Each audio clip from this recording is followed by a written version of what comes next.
Hello ಎಲ್ರಿಗೂ ನಮಸ್ಕಾರ. ಇದು ಭಾನುವಾರ ಬೆಳಿಗ್ಗೆಯಿಂದ ಮಾಡಿರುವಂತಹ ವಿಡಿಯೋ. ಸೊ ಈ ವಿಡಿಯೋದಲ್ಲಿ ನಾನು ನಿಮ್ಮೊಟ್ಟಿಗೆ ಒಂದು ಒಳ್ಳೆ ರೆಸಿಪಿ ಕೂಡ ಶೇರ್ ಮಾಡಿದ್ದೀನಿ. ಮಿಸ್ ಮಾಡದೆ ಈ ವ್ಲಾಗ್ನ ಪೂರ್ತಿ ನೋಡಿ.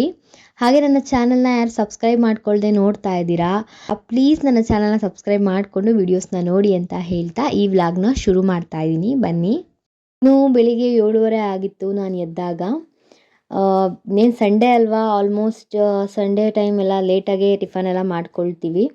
ಅದಕ್ಕೋಸ್ಕರ ಏನೂ ಅಷ್ಟು ತಲೆ ಕೆಡಿಸ್ಕೊಳ್ಳಿಲ್ಲ. ಇನ್ನು ನಮ್ಮ ಅತ್ತೆ ನಮ್ಮ ಮಾವ ಇಬ್ಬರು ಕೂಡ 7:30ಗೆ ಹೊಲಕ್ಕೆ ಹೋಗಿ ಬರ್ತೀವಿ ಅಂತ ಹೇಳಿಬಿಟ್ಟು ಹೋಗಿದ್ರು.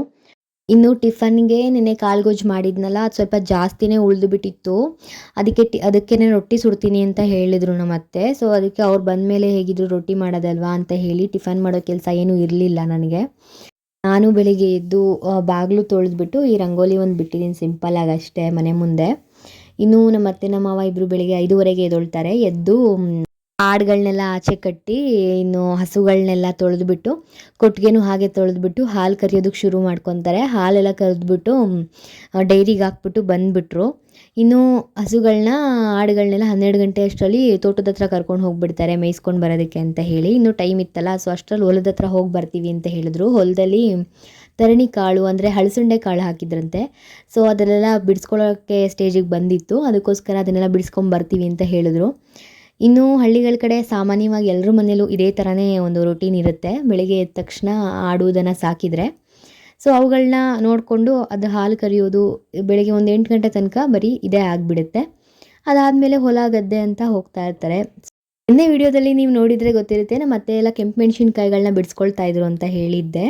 ಸೊ ಇದು ಬಂದುಬಿಟ್ಟು ಹಳೆ ಮೆಣಸಿನ್ಕಾಯಿ ಈ ಸೈಡ್ ಹಾಕಿದ್ದಾರಲ್ಲ, ಇದು ನೆನ್ನೆಗಿಂತ ಮುಂಚೆ ಹಾಕಿರೋದು. ಇದು ನೆನ್ನೆ ಹಾಕಿರೋ ಮೆಣಸಿನ್ಕಾಯಿ. ಸೊ ಎರಡೂ ಕೂಡ ಚೆನ್ನಾಗಿ ಬಿಸಿಲಲ್ಲಿ ಒಣಗಿಸಿದ ಮೇಲೆ ಒಳಗಡೆ ತೊಗೊಂಡು ಹೋಗ್ತಾರೆ. ಅಲ್ಲಿವರೆಗೂ ಇದೆರಡು ಈಚೆನೇ ಇರುತ್ತೆ. ಮಳೆ ಏನಾದರೂ ಬಂತು ಅಂದರೆ ಮಾತ್ರ ಸೈಡಲ್ಲಿ ಎತ್ಕೊತಾರೆ ಅಷ್ಟೇ. ಇನ್ನು ನಮ್ಮ ಮರದಲ್ಲಿ ಒಂದು ಪಪಾಯ ಹಣ್ಣು ಬಿಟ್ಟಿತ್ತು. ಫುಲ್ ಹಣ್ಣಾಗಿದೆ ಅಂತ ಹೇಳಿಬಿಟ್ಟು ಕಿತ್ಕೊಂಡು ಬಂದೆ. ನೋಡಿದ್ರೆ ಅದು ಇನ್ನೂ 2 ದಿನ ಇಡಬೇಕಿತ್ತು ಹಣ್ಣಾಗೋದಕ್ಕೆ. ಸೊ ಸರಿ ಅಂತ ಹೇಳಿ ಸೈಡ್ಗಿಟ್ಟೆ. ಆ್ಯಂಡ್ ಇನ್ನೂ ನಮ್ಮ ಅತ್ತೆ ಮನೆ ಮುಂದೆ ಯಾವ್ಯಾವ ಥರ ಗಿಡಗಳು ಹಾಕ್ಕೊಂಡಿದ್ದಾರೆ, ಏನೇನು ಗಿಡ ಇದೆ ಅಂತ ಹೇಳಿ ಒಂದು ಸಪ್ರೇಟ್ ವ್ಲಾಗ್ ಮಾಡಿ ತೋರಿಸೋಣ ಅಂತ ಅಂದ್ಕೊಂಡಿದ್ದೀನಿ ನಿಮಗೆ. ಸೊ ಮುಂದಿನ ದಿನಗಳಲ್ಲಿ ಆ ಒಂದು ವಿಡಿಯೋ ಕೂಡ ಮಾಡಿ ಹಾಕ್ತೀನಿ, ನೋಡ್ತಾ ಇರಿ.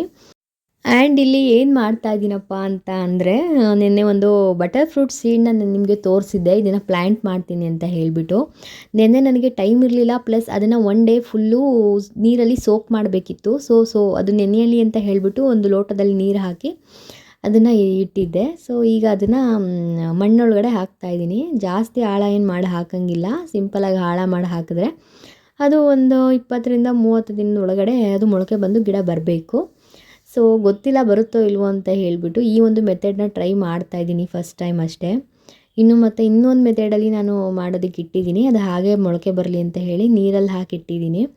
ಅದನ್ನು ಕೂಡ ನಾನು ನೆಕ್ಸ್ಟು ತೋರಿಸ್ತೀನಿ. ಅದು ಬೆಂಗಳೂರಲ್ಲಿದೆ. ಅದು ಏನಾದ್ರು ಮೊಳಕೆ ಬಂದು ಸಸಿ ಬಂದರೆ ಊರಿಗೆ ತಂದು ಹಾಕೋಣ ಅಂತ ಹೇಳಿ ಅದನ್ನು ಕೂಡ ಮಾಡ್ತಾಯಿದ್ದೀನಿ. ನೋಡೋಣ ಎರಡರಲ್ಲಿ ಯಾವ ಸಕ್ಸಸ್ ಆಗುತ್ತೋ ಆ ಗಿಡನ ನಾನು ಹಾಕ್ತೀನಿ ಹೊಲದಲ್ಲಿ. ನಮ್ಮ ಅತ್ತೆ ಮಾವ ಇಬ್ಬರು ಬಂದರು. ಬರೋವಾಗಲೇ ಚಿಕನ್ ತಂದುಬಿಟ್ಟಿದ್ರು.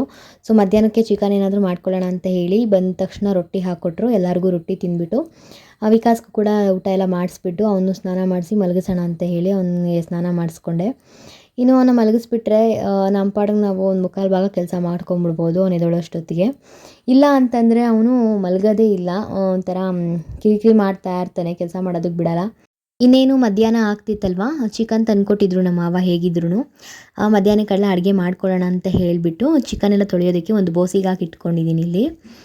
ನಾನಿವತ್ತು ಚಿಕನಲ್ಲಿ ಸಾಂಬಾರು ಏನೂ ಮಾಡ್ತಾಯಿಲ್ಲ, ಬರೀ ಬಿರಿಯಾನಿ ಮತ್ತು ಗಾರ್ಲಿಕ್ ಚಿಕನ್ ಅಂತ ಮಾಡ್ತಾಯಿದ್ದೀನಿ.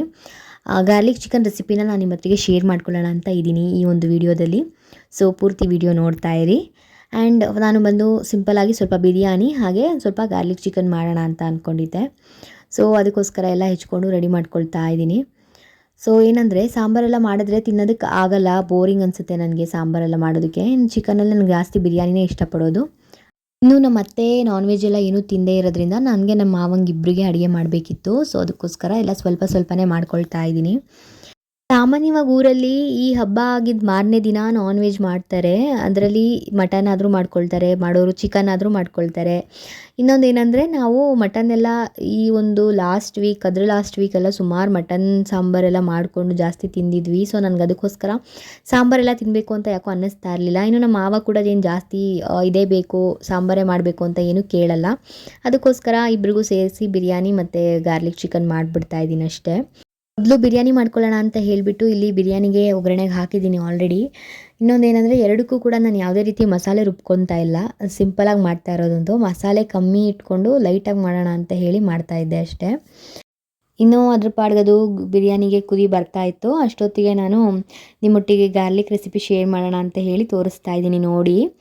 ಇನ್ನು ಮೊದಲು ಒಂದು ಬಾಣಲಿಗೆ ಸ್ವಲ್ಪ ಎಣ್ಣೆ ಹಾಕ್ಕೊಳ್ಳಿ, ನಿಮಗೆ ಎಷ್ಟು ಬೇಕಷ್ಟು ನೋಡಿಕೊಂಡು. ಇನ್ನು ನಾನು ಒಗ್ಗರಣೆಗೆ ಅಂತ ಹೇಳಿಬಿಟ್ಟು ಗಾರ್ಲಿಕ್ನೆಲ್ಲ ಸಣ್ಣ ಸಣ್ಣದಾಗಿ ಚಾಪ್ ಮಾಡಿ ಇಟ್ಕೊಂಡಿದ್ದೀನಿ ನೋಡಿ. ಹಾಗೆ ಮೆಣಸಿನ್ಕಾಯಿ, ಹಸಿರು ಮೆಣಸಿನ್ಕಾಯಿ ಮತ್ತು ಈರುಳ್ಳಿ ಮೂರೂ ಕೂಡ ಒಂದೇ ಸರ್ತಿ ಹಾಕ್ಬಿಡಬೇಕು ಆಯಿಲ್ಗೆ.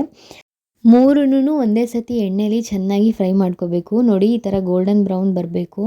ಚೆನ್ನಾಗಿ ಗೋಲ್ಡನ್ ಬ್ರೌನ್ ಬರೋವರೆಗೂ ಫ್ರೈ ಆದಮೇಲೆ ಚೆನ್ನಾಗಿ ವಾಶ್ ಮಾಡ್ಕೊಂಡು ಇಟ್ಕೊಂಡಿರೋಂತಹ ಚಿಕನ್ ಏನಿರುತ್ತೆ ನೋಡಿ, ಅದನ್ನು ಆ್ಯಡ್ ಮಾಡ್ಕೋಬೇಕು. ಇವಾಗ ಯಾರಿಗೆ ಹೆವಿ ಮಸಾಲೆ ಜೊತೆ ಚಿಕನ್ ಎಲ್ಲ ತಿನ್ನೋದಕ್ಕೆ ಇಷ್ಟಪಡಲ್ಲ ನೋಡಿ, ಅವ್ರಿಗೆ ಈ ಒಂದು ರೆಸಿಪಿ ತುಂಬ ಚೆನ್ನಾಗಿರುತ್ತೆ. ಇದನ್ನು ಟ್ರೈ ಮಾಡಿ ಮಿಸ್ ಮಾಡ್ದಂಗೆ.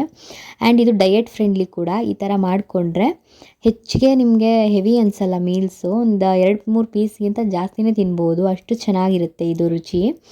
ಇನ್ನು ಈ ಕಡೆ ಬಿರಿಯಾನಿ ಕೂಡ ಮಾಡ್ಕೊಳ್ತಾ ಇದ್ದೆ ಜೊತೆಗೆ, ಅದು ಫ್ರೈ ಆಗಲಿ ಅಂತ ಇಟ್ಬಿಟ್ಟು.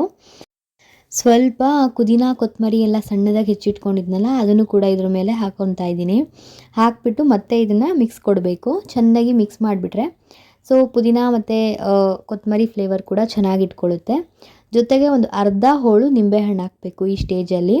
ಅರ್ಧ ಹೋಳು ಅಥವಾ ಒಂದು ಫುಲ್ಲು ನಿಂಬೆಹಣ್ಣು ಕೂಡ ಆ್ಯಡ್ ಮಾಡ್ಕೋಬೋದು. ಚಿಕನ್ ಎಷ್ಟಿರುತ್ತೆ ನೋಡಿ ಅಷ್ಟು ನೋಡಿ ಹಾಕ್ಕೊಳ್ಳಿ. ಹಾಗೆ ಸ್ವಲ್ಪ ಪೆಪ್ಪರು, ಜೀರಾ ಪೌಡರು ಮತ್ತು ಸಾಲ್ಟು, ರುಚಿಗೆ ಎಷ್ಟು ಬೇಕಷ್ಟು ಸಾಲ್ಟ್ ಹಾಕ್ಕೊಂಡು, ನಾನು ಸ್ವಲ್ಪ ಚಿಲ್ಲಿ ಪೌಡರ್ ಕೂಡ ಆ್ಯಡ್ ಮಾಡಿದ್ದೀನಿ. ಚಿಲ್ಲಿ ಪೌಡರ್ ಆಪ್ಷನಲ್ಲು, ನಿಮಗೇನಾದ್ರು ಸ್ಪೈಸಿಯಾಗಿ ಬೇಕು ಅಂದರೆ ಸ್ವಲ್ಪ ಆ್ಯಡ್ ಮಾಡ್ಕೋಬೋದು.